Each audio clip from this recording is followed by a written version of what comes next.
Hi guys, welcome back to my channel. So for today's video, I'm going to be playing with the new Urban Decay Distortion eyeshadow palette.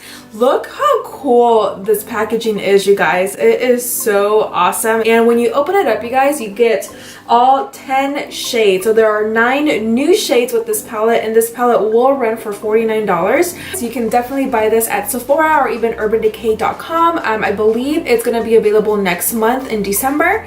So I'm super excited. I don't have the exact date, but if I do find the date, I will link it down below for you guys. These 5 shades on top of any of these other shades down here, and you can change the way that these eyeshadows look. So I'm super excited of creating a makeup look, applying one of these shades on top of the shades that I go for on my lid. Okay girls, let's go ahead and get some swatches in. So the first one I'm going to swatch is the color First Offense, and then we have Hot Box. And then the next shade, you guys, I'm taking is 5.0, and there are 10 shades, you guys, in the palette, adding the 5 transformer hues, but only 9 are new, which I'll let you guys know which one is the one that's not a new shade.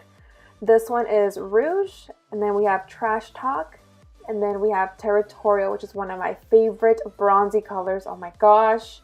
And then this is the one, you guys, Blackout, which Urban Decay already has this color out. And then we have Old Smoke, Shag, and then Velvet, which is one of my favorites.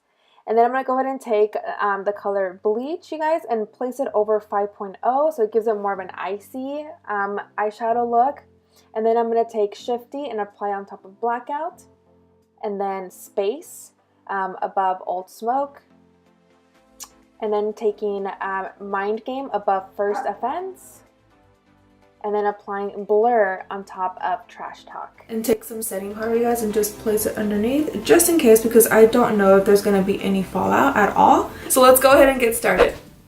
Taking my Jaclyn Hill palette, you guys, I'm taking the colors Silk Cream and MFEO as my transition shades. Since this palette does not have a transition color, I personally am so used to applying a transition shade, so I went ahead and took this palette. I just feel like eyeshadows blend so much better.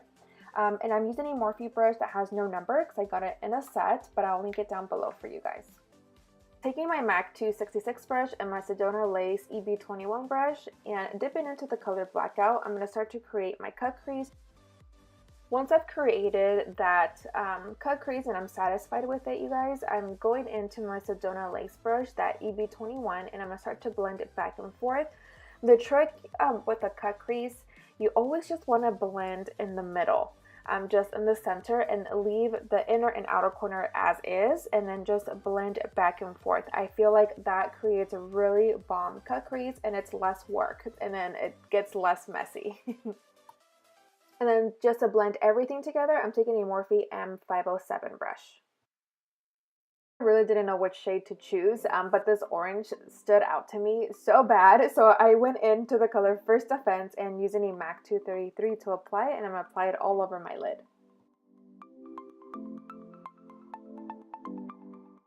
So now it's time to dig into the transformer hues, and I'm going to go in with the color Bleach, and I'm going to apply this as my inner corner highlight, and then I'm going to ombre it out towards the center.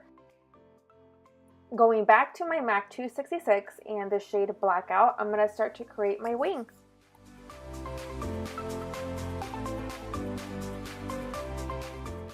So I feel like this eye look really needed something else, so I went in with my Urban Decay Heavy Metal Glitters and in the shade Midnight Cowboy, and I'm going to go ahead and just place it right on top of my cut crease. To smoke out my lower lash line, I'm taking the Blackout shade and then my Sedona Lace EB21 brush and place it just like that. Grabbing a Morphe S28 brush, I'm going back into the color First Offense and applying it towards the inner, and then moving it towards the Blackout shade and smoking them both together.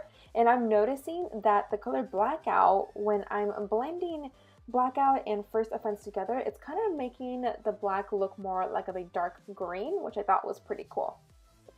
Taking the shade Bleach, and it's that transformer hue, and I'm putting it on top of First Offense and moving it towards a Blackout, and it's giving me a really cool effect, so I'm really liking this so far. For mascara, today I'm applying Too Faced Better Than Sex Mascara. And then I'm going to go in with my Ani lashes, and these are from Ace Lashes. I know I have to buy a new NC15 Comographic pencil, but it still has some, so. And then I'm going to apply some mascara to coat my bottom lashes. And I'll be right back, you guys. I'm going to go ahead and do my other eye off camera. Alright you guys, so that is it for today's makeup tutorial using the new Urban Decay palette, the Distortion palette, and I'm actually super obsessed. I think that these colors blended out so well, and it's so cool how you can actually, you know, apply one of these top rows on top of the eyeshadow and it changes colors. This eyeshadow called Blackout, I feel like once you apply it to the eyes, it kind of looks like a dark forest green mixed in with all the other colors, which I thought was super cool. Now, do you need this palette in your life? Not so much. It's just a really pretty palette. I feel like you can get really creative when it comes to makeup looks. If you are a makeup artist and you like to create a lot of fun makeup looks, I definitely recommend this for those who do play with makeup a lot. For an average day girl, I mean, why not? I mean, you can also apply all these colors, you know, differently and play with them on the lid. If you're not a big artist when it comes to cut creases and all that stuff, but I feel like it's not like a must in your kit or a must palette that you want to have, but I definitely recommend this if you just want to play with eyeshadows and create really cool makeup looks. Then I definitely recommend it. But for me personally, I'm looking at it as a makeup artist point of view. I definitely would have this in my kit, just because I actually do like to create really fun looks like this. Some of my clients like cut creases and like to play with colors too, but it's not to like where, oh my gosh, it's to die for, like you have to have it in your kit. Not necessarily, but it is a really pretty palette and super cool, and the concept is really awesome, and I love the packaging, of course. Don't forget to subscribe to my channel and also give my video a big thumbs up if you enjoyed this makeup look, and yeah, follow me on social media, on Instagram and on Snapchat. I don't have Twitter. I don't really like Twitter, so I don't have Twitter. So follow me there, guys, and I'll catch you guys in my next video. I love you guys so much. Take care.